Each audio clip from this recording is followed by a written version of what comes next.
Good day, everyone. As we continue our series in John, I have the privilege of speaking to you on chapter 11. As I read through the chapter, many things popped out at me, but I would like to focus on two main points that stood out to me. This chapter contains the story about Lazarus' illness, his death, and his resurrection. In the beginning of the chapter, Lazarus has become ill, so his sisters send word out to Jesus that the one that he loves is ill.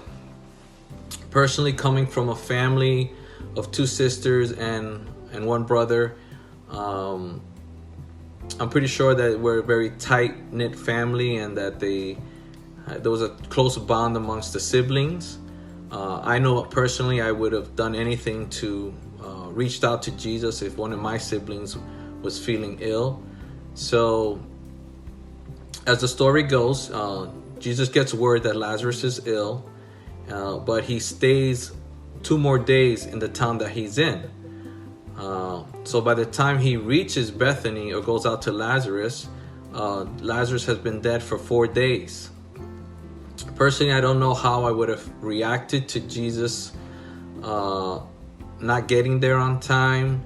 I think I would have been hurt because I know Jesus is a close personal friend of the family and that we spend a lot of time with him and that he loves us very much and that he was doing great things. He was out preaching and healing others, but he didn't make it there on time to actually heal our brother Lazarus.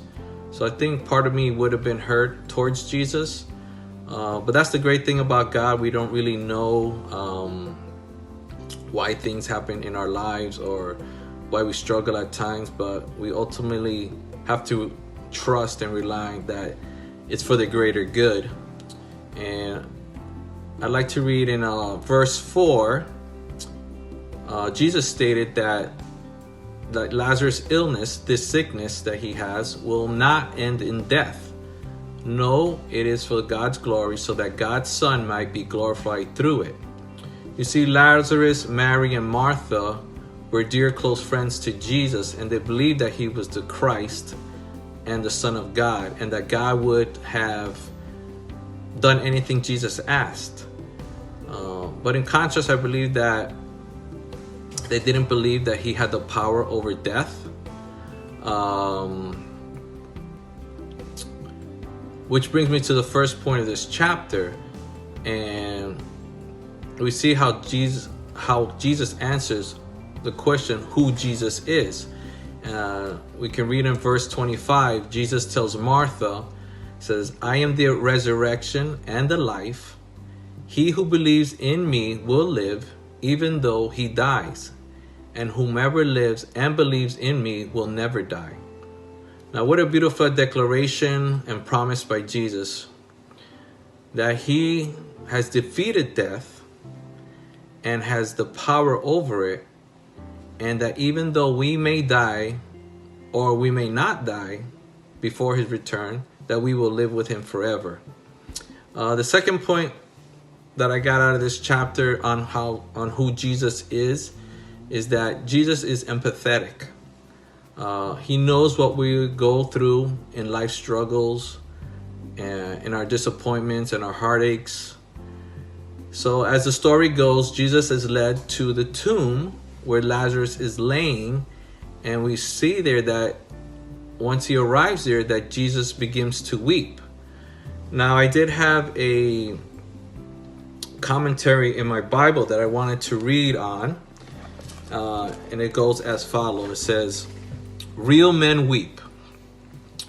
Jesus wept." Those 2 words comprise the shortest verse in the Bible, yet they say volumes about real manhood, don't they?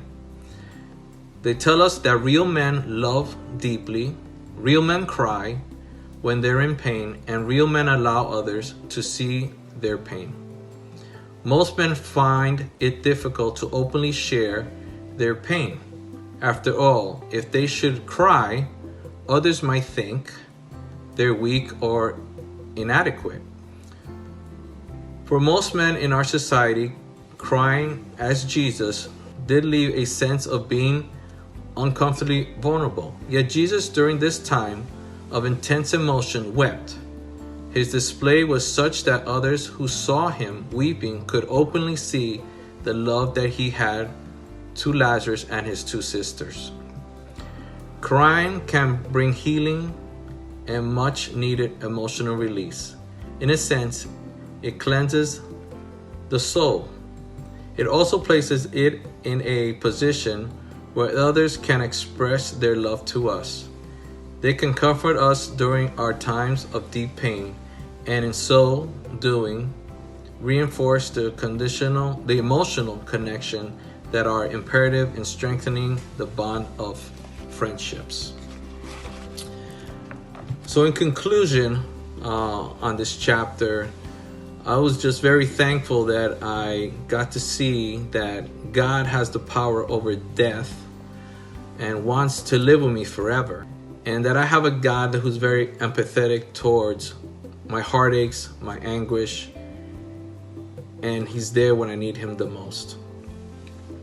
I hope you get a blessing from this talk today, and may God continue to bless us always. Have a great day.